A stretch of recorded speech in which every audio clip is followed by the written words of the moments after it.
Je me suis fait une réflexion sur les idées, leur diffusion et sur tout ce qui va être mouvement de mode.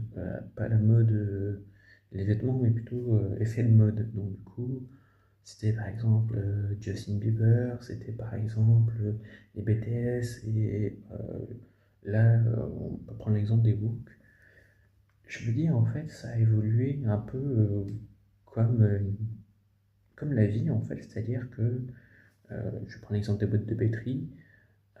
Au début, vous avez une phase qui est lente, ça reste quelque chose de très niche, ça grandit petit à petit et au bout d'un moment, explosion.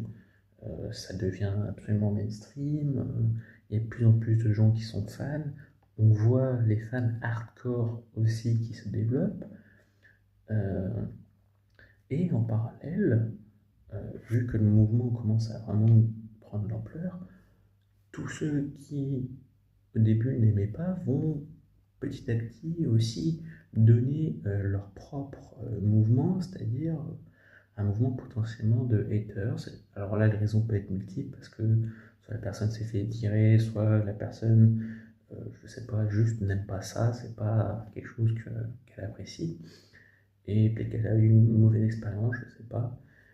Et dans les deux cas, en fait, on a une explosion des deux populations.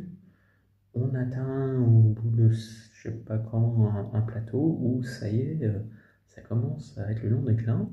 Et un truc que je me suis dit aussi, c'est que généralement on a une relation proie-prédateur par rapport à ceux qui adorent et ceux qui détestent.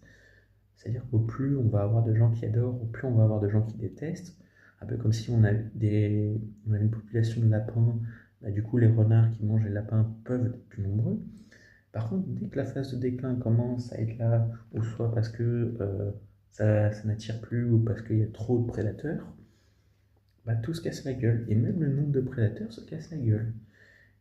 Par contre, comme on est une société humaine, un truc qui est différent de nous par rapport aux animaux, c'est que nous, euh, on arrive à garder des traces, peut-être pas forcément des traces visibles, utiles ou quoi que ce soit, mais un peu comme certaines idées que peuvent avoir les politiciens, c'est de la merde, mais comme ils ont mis leur truc en place et que c'est ancré, bah en fait on s'en sert, sans doute différemment, ou peut-être dans le but du truc, mais on s'en sert encore et il reste encore des populations de proies et prédateurs qui restent avec le temps, surtout